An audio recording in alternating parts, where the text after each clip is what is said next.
제명 찬양 참 잘하지요. 선곡부터 얼마나 감격스러운 찬양인지 모르겠어요. 고맙습니다. 일주일 동안 어떻게 지내셨습니까? 또 다음 주 이렇게 건강한 모습 뵈니까 참 좋습니다. 오늘 야고보서 5장 1절에서 6절까지 재물을 어떻게 사용하십니까? 라는 제목으로 말씀을 전할 텐데요. 야고보서 강의 12번째고 이제 앞으로 2번 더 남았습니다. 재물을 어떻게 사용하십니까? 여기 앞에 구체적으로 더 제목을 추가한다면 성숙한 성도는 재물을 어떻게 사용하십니까? 이 말입니다. 돈에 대한 이야기 중에서 이런 말이 있습니다. 잘 들어보십시오. 우리는 돈으로 침대를 살 수 있지만 단장을 살 수는 없습니다. 돈으로 음식을 살 수 있지만 돈으로 식욕을 살 수는 없습니다. 돈으로 집, 하우스는 살 수 있지만 가정, 홈은 살 수는 없습니다. 돈으로 약은 살 수는 있지만 건강은 살 수 없습니다. 돈으로 사치를 살 수 있지만 문화는 살 수 없습니다. 돈으로 쾌락은 살 수 있지만 행복은 살 수 없습니다. 돈으로 금 십자가는 살 수 있지만 돈으로 십자가에서 죽으시고 다시 사신 그리스도를 소유할 수는 없습니다. 여러분, 이 말들은 한마디로 돈은 필요하지만 돈이 모든 것은 결코 아니라는 말입니다. 돈 좋아하지요? 그러나 그것이 결코 모든 것은 아닙니다. 한국의 여러 교회에서 다니면서 청지기 세미나를 인도하시는 김동윤 장로님이라는 분이 계십니다. 세계적인 국제 회계학 박사입니다. 이분이 쓰신 책 가운데 베스트셀러 책이 하나 있습니다. 제목이 예수님 다음으로 돈이 좋아요. 근데 앞에 몇 글자가 더 붙었습니다. 솔직히 말해서 예수님 다음으로 돈이 좋아요. 저는 이 말이야말로 돈에 대한 평범한 성도들의 솔직한 의견을 대변하는 말이다, 이렇게 생각이 듭니다. 여러분, 성경은 돈 자체를 결코 악한 것으로 존재하지는 않습니다. 잘 아시는 대로 바울은 돈을 사랑함이 일만하게 군은이라 이렇게 말했지 돈 자체가 악이다 이렇게 말하지는 않았습니다. 역사적으로 봤을 때 이 시대의 최고의 명설교, 돈에 대한 명설교는 바로 여러분 감리교 창설자인 존 웨슬레의 돈의 사용이라는 제목으로 설교한 내용이라고 전부 다 꼽습니다. 그의 설교는 세 가지의 대지로 나눕니다. 저처럼 첫째, 둘째, 셋째 이렇게 나누는데 첫 번째 대지가 이겁니다. 할 수 있는 대로 많이 벌어라. 첫 번째 대지. 두 번째 대지는 할 수 있는 대로 많이 저축하라. 세 번째 대지가 문제입니다. 세 번째는 할 수 있는 대로 많이 주라. 이겁니다. 이 존 웨슬레의 이 설교와 동일한 야고보, 이 야고보 선생님이 오늘 가르쳐 주시는 그 교훈의 맥락도 동일합니다. 여러분, 우리가 성숙한 성도라면 재물을 어떻게 보면서 살아야 될까요? 성숙한 성도의 재물관 어떤 것일까요? 특별히 청년들 잘 들으세요. 이 세 가지가 무엇일까요? 이대로 살아가는 사람이 성숙한 성도입니다. 자, 첫 번째, 재물은 정당한 방법으로 취득해야 될 자본입니다. 재물은 정당한 방법으로 취득해야 될 자본입니다. 존 웨슬레가 첫 번째 대지에서 할 수 있는 대로 많이 벌어라 이렇게 설교했을 때 그는 결코 수단과 방법을 가리지 않고 돈을 다 끌어모으라 이렇게 한 말이 아닙니다. 물질 지상주의적인 삶을 가르친 것이 절대로 아닙니다. 웨슬레는 이 설교를 하면서 몇 가지의 전제 조건을 달았습니다. 돈을 많이 버는데 전제 조건이 있다. 그리고 경고를 추가했습니다. 세 가지입니다. 첫째는 우선 다른 사람을 속이던 일 없이 정직하게 돈을 벌여야 한다. 첫 번째고요. 둘째는 또한 자신의 건강이나 가족의 생명을 위태롭게 하면서 돈을 벌지 말라. 세 번째는 이웃의 행복을 희생하며 돈을 벌어서는 안 된다는 것을 역설하라.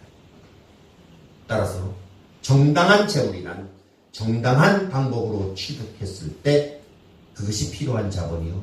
더 나아가서 하나님의 선물이 될 수 있는 것입니다. 야고보가 이 본문을 기록할 때 그때 대부분의 팔레스타인 사람들은 농사를 짓는 품꾼이었습니다. 근데 그 중에 소수의 머리 똑똑한 사람들은 외국에 나가서 돈을 많이 벌어온 부자들이 있었습니다. 그것이 여러분 지난번에 봤던 야고보서 4장에 나오죠. 4장 13절에 보면은 도시에 가서 장사하여 이익을 남기는 자들, 이런 자들이 소수 있었습니다. 이들이 고향에 돌아와서 땅을 삽니다. 그리고 노동자들을 고용해서 농사를 짓게 하는데 이들의 노동을 착취하는 일이 발생했습니다. 바로 이런 배경에서 오늘 본문이 기록되었습니다. 그래서 4절 말씀을 보십시오. 5장 4절. 보라, 너희 밭에서 추수한 품꾼에게 주지 아니한 싹이 소리 지르며 그 추수한 자의 우는 소리가 만군의 주의 귀에 들렸느니라. 여러분, 이 상황을, 이 야고보 시대의 이 상황을 오늘날 한국의 상황으로 제가 재해석을 한번 해보겠습니다. 이런 것입니다. 해외 무역을 하는 한 기업가가 돈을 벌기 위해서 사업을 하는데 여러분, 노동력이 싼 사람들이 외국에서 우리나라에 들어온 외국인 노동자들이 노동력이 싸지. 이 사람들을 고용합니다. 지금도 많이 있습니다. 훨씬 인건비가 싸니까. 그래서 그들에게 일터를 제공하고 적절한 처우와 임금으로 이렇게 생활을 하게 해야 되는데, 그 중에 좀 나쁜 사업가들은 이들에게 일터를 제공하고 적절한 처우와 임금을 주지 않습니다. 약점을 잡아서 그들을 괴롭힙니다. 많이 일어나지. 그들에게 그리스도의 따뜻한 사랑을, 하나님을 믿는 사업가가 심어줘야 되는데 그들을 괴롭힙니다. 그래서 불미스러운 일들이 많이 뉴스에 나옵니다. 근데 그때 몇 년 전에 이런 시기에 한 영화가 등장해서 우리들의 가슴을 따뜻하게 했습니다. 다문화 가족들을 품는 한 교회와 크리스찬 사업가의 모습이었죠. 무슨 영화입니까? 완득이. 보셨어요? 완득이라는. 한 줄기 빛으로 다가왔습니다. 한국교회의 희망의 모습이다라고 생각이 됩니다. 완득이 영화하고 정반대되는 영화 또 하나 나왔는데 뭔지 아세요? 도가니입니다. 아주 못됩니다. 하나님을 믿는 사람 가운데에서도 사업가 가운데 완득이형 크리스찬이 있고 도가니형 크리스찬이 있어요. 어디에 속합니까? 한국교회에서도 이 현실 속에서 소위 교인이라고 하는 사람들이 외국인 노동자를 고용해서 임금을 착취하고 그들을 악하게 대하는 사람들 가운데 교인들이 많다는 것에 우려를 느낍니다. 옛날에 코미디에 많이 나왔지. 사장님 나빠요. 나오잖아요. 지금 야고보 선생님이 이렇게 얘기합니다. 그들에게 주지한 임금과 체불된 그런 것들이, 그런 노동자의 탄식 소리가 주님의 귀에 들리고 있다라고 이야기합니다. 그래서 오늘 본문은 가르칩니다. 재물은 정당한 방법으로 땀 흘려 모을 때에만 비로소 가치 있는 자본이 될 수 있다. 그래서 우리 모두는 사업가든 월급쟁이든 우리 자신이 그 본문 앞에서 질문을 해야 됩니다. 나는 과연 내 손에 들어오는 자본이 의로운 재물인지 불의한 재물인지를 물어야 됩니다. 두 번째, 성숙한 성도의 재물관. 둘째는 재물은 쌓아둘 것이 아니라 사용해야 될 수단입니다. 본문 2절 3절 말씀을 여러분이 읽으십시오. 5장 2절 3절 시작. 너희 재물을 써먹고 너희 옷을 조금 없으며 너희 금과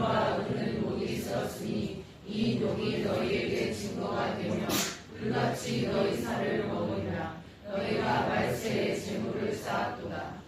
성경이 뭐라고 말합니까? 사용될 목적 없이 재물을 쌓아두기만 하는 것. 이것은 허무와 악이다. 이렇게 얘기합니다. 여러분 오해하지 마십시오. 이것은 저축의 무용성을 주장하는 것이 아닙니다. 저축해야 됩니다. 성경에도 저축을 하라는 말들이 많이 나와 있습니다. 그 모델들도 많이 나와 있습니다. 구약시대 한번 볼까요? 저축의 원리를 설명하는 대표적인 인물 누굽니까? 요셉입니다. 7년 동안 풍년이 들었을 때 낭비하지 않고 다 모으잖아요. 그리고 7년 흉년이 들었을 때 그것을 다 나누어 줍니다. 저축의 원리. 그렇죠? 신약 성경에도 나옵니다.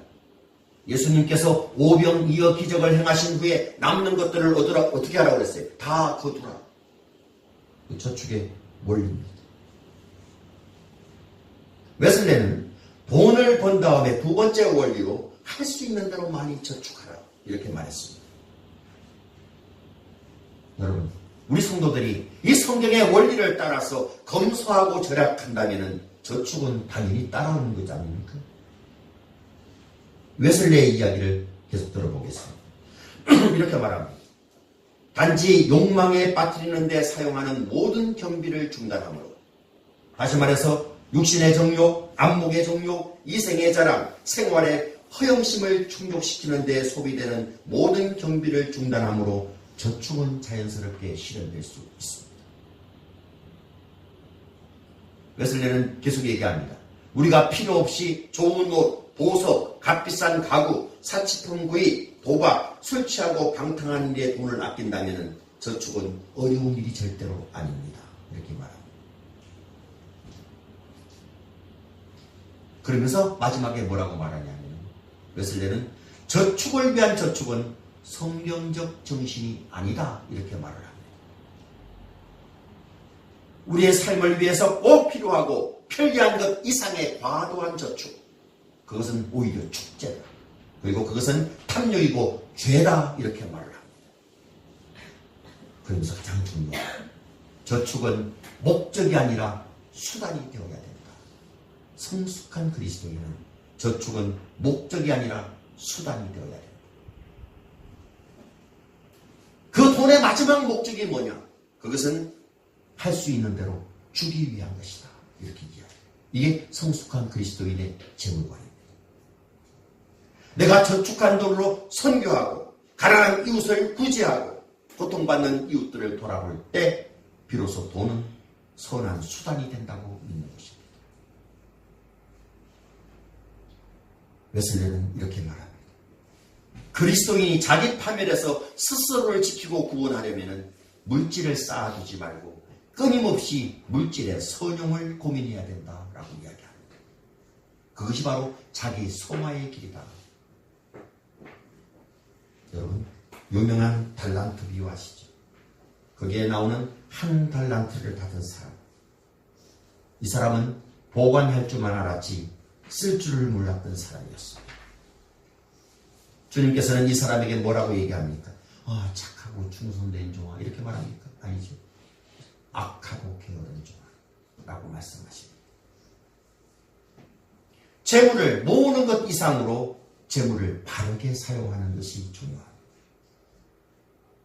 산상수훈에서 주님께서 이렇게 가르쳤습니다. 너희 재물을 보물을 하늘에 쌓아라 라고 말하죠. 하늘에 쌓아두는 구체적인 방법이 뭡니까?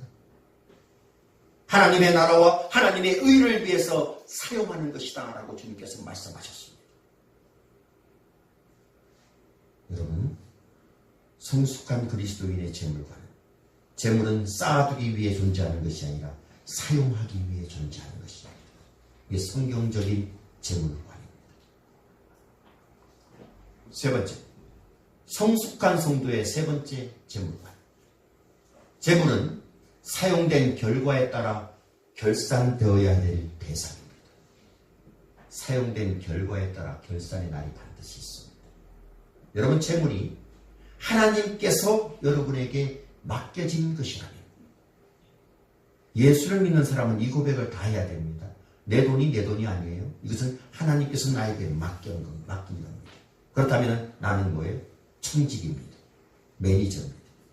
그 돈을 관리하는 사람에 불과한 것입니다. 따라서 청지기에는 반드시 결산의 날이 옵니다. 그것을 성경에서는 심판의 날이라고 하기도 하고 살육의 날이다 이렇게 말하기도 합니다. 선한 청지기는 그날에 기다립니다. 그날에 주님의 인정을 받고 상급을 받습니다. 악한 청지기는 피하고 싶은 날이 바로 그날입니다. 근데 여러분, 우리 주님께서는 이 심판의 날은 궁극적으로 마지막 날 우리가 맞게 될 것이지만 때때로는 이 땅에 살면서 악하게 모은 재물의 허무 이것을 깨우쳐주기 위해서 때때로 작은 심판의 날을 우리의 생전에 하나님께서 주실 때가 많습니다. 꼭 기억하셔야 돼요. 실제로 이 야고보서는 AD 50년 전후에서 쓰여졌습니다. 근데 불과 20년이 지난 후에 AD 70년에 그때 로마의 디도 장군에 의해서 예루살렘은 함락됩니다. 그때 사장에 나와서 사장에서 그렇게 돈을 많이 벌었던 부자들 이 재물은 전부 다 빼앗기고 약탈당합니다. 거지가 되어버렸습니다. 그래서 오늘 본문은 이런 부의 허물을 알지 못하는 부자들에 대한 경고로 시작됩니다. 1절 보십시오. 들으라 부한자들아 너희에게 임할 고생으로 말미암아 울고 통곡하라. 5절 보세요. 너희가 땅에서 사치하고 방종하여 살육의 날에 너희 마음을 살찌게 하였도다. 그날이 오고 있다는 것입니다. 계속해서 이어지는 것은 본문 5장 8절에서 9절에는 심판의 날이 가까워왔다라고 얘기합니다. 이 심판의 날, 결산의 날을 대비하지 못하는 개인과 공동체는 결국 몰락의 날을 맞이하게 될 것입니다. 최근에요 여러분, 짐 콜리스라는 사람이 쓴 베스트셀러 책이 있습니다. 제목이 좋은 기업을 넘어 위대한 기업으로. 교회들이 벤치마킹을 많이 해서 이것을 이렇게 많이 표로 달아놓습니다. 좋은 교회를 넘어 위대한 교회로. 이 책 한번 읽어보세요. 좋은 기업을 넘어 위대한 기업으로. 자신은 이 책을 쓰면서 위대한 기업들을 전부 다 선별했습니다. 정말 큰 기업, 잘 나가는 기업, 좋은 기업들을 선별해서 쭉 소개를 했습니다. 소개한 지 불과, 이 책을 쓴 지 불과 10년 만에 그 중에 수많은 기업들이 전부 다 무너졌습니다. 그 위기에 처하고 있는 그 모습을 관찰하면서 또 하나의 책을 쓰는데 그 책은 위대한 기업은 다 어디로 갔을까? 이 책을 펴냅니다. 그러면서 연구를 합니다. 이 기업들이 왜 이렇게 됐을까? 몰락한 기업들을 연구해 봤더니 그 기업은 이런 기업들이 에임스라는 위대한 세계적인 기업이 있었습니다. 서킷시티, 모토로라, 제니스, 리버메이드, 스콧페이퍼 이런 사례를 조망하면서 이들의 몰락 과정을 잘 보았더니 5단계를 거치고 있다. 첫째 단계는 성공이 낳은 자만심 속에 빠져 있었다. 두 번째 단계는 원칙 없는 욕망 속에 빠져 있었다. 세 번째 단계로 가서는 위험과 위기를 부정하는 단계가 왔다. 위험한데 분명히 아니라고 발뺌을 한다. 네 번째 단계는 구원을 찾아 방황하는 단계. 5번째 단계는 생명이 끝나거나 생존만 이어가는 단계. 이렇게 그 단계가 진행되어 왔다라는 것을 연구를 통해서 밝혀냅니다. 여러분, 우리나라도 이런 과정을 거쳐 몰락해간 수많은 기업들이 있죠. 제가 찾아내봤습니다. 원래 개풍이라는 그룹이 있었죠. 대한, 삼호, 화신, 대우, 동화, 거평, 혜태, 한라, 진로, 대농, 범양, 한보, 산미, 뉴코아 똑같은 길을 걸어가고 있습니다. 결산의 날에 지혜롭고 성숙하게 대비하지 못했기 때문에 그렇습니다. 결론은 무엇입니까? 재물은 다 지나간다는 것입니다. 그래서 지혜롭고 성숙한 성도는 재물을 목적으로 보지 않고 수단으로 봅니다. 그래서 웨슬레의 설교처럼 열심히 일하고 저축하되 어떻게 성경대로 쓸 것인가를 고민해야 되는 것입니다. 어떻게 가난한 이웃들을 내가 돌아볼 것인가, 내가 어떻게 나눔을 실천하면서 살아가야 될 것인가를 찾아보는 것입니다. 제가 지난주에 거울을 칭찬했지. 조그만 아이가 생일을 맞이해서 탁 10만 원을 백혈병 재단에 기부해서 증서를 제가 받아서 줬잖아요. 그런 모습으로 살아가는 것이 크리스찬의 모습입니다. 우리 교회도 기업체들이 있습니다. 잘 아시는 대로 금요일마다 기도하는 대로 태진에서 대림 어린이집, 제주도 식당, 한양정리, 성지부동산, 강정의 달인, VIP텔레콤, 이 기업들이 바로 지혜롭고 성숙한 이런 기업이 되기를 원합니다. 이렇게 살아가는 것, 성경적 재물관을 실천하는 성숙한 그리스도인의 모습입니다. 여러분 스스로에게 한번 물어보십시오. 나는 재물관에 있어서 정말로 성숙한 모습을 보이고 있는가? 사랑하는 여러분, 머지않아 저와 여러분의 인생은 끝을 보게 됩니다. 영원토록 살아갈 사람 하나도 없습니다. 그 끝나는 날, 내 인생이 끝나는 날, 내 심장의 고동소리가 멈추는 날, 내 몸에 더운 피가 식는 날, 내 인생이 한 줌의 흙으로 돌아가는 바로 그날, 내가 얼마나 벌었느냐, 그것이 무엇 중요하겠습니까? 중요한 것 아무것도 아닙니다. 하나도 가져갈 수가 없습니다. 중요한 것은 내가 어떻게 그것들을 사용해, 그리고 내가 살아간 그곳에 무엇을 남기고 내가 갔는가. 청교도인들은 돈을 남기는 것을 가장 큰 수치로 여겼다고 합니다. 그들은 죽을 때 다 기부하고 죽었다고, 사회에 기부하고.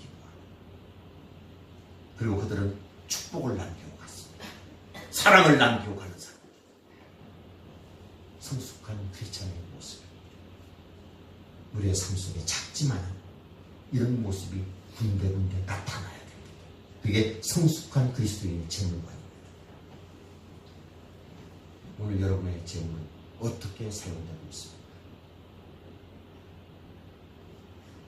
푹 불면 날아갈 것, 그것에 매달려서 살지 마시기 바랍니다. 어떻게 하면 하나님 앞에 인정받는 모습으로 내가 살아갈 것인가, 나는 무엇을 남길 것인가를 진중하게 고민하면서, 제가 일부 예배 때도 설교하면서 전도사님하고 저하고 집사람하고 셋이 설교를 하는데,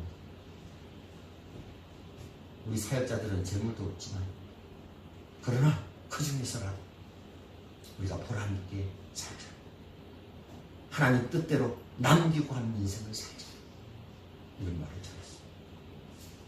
그런 마음을 가지고 살아가는 것, 이것이 성숙한 그리스도의 재물관입니다. 기도하십시오.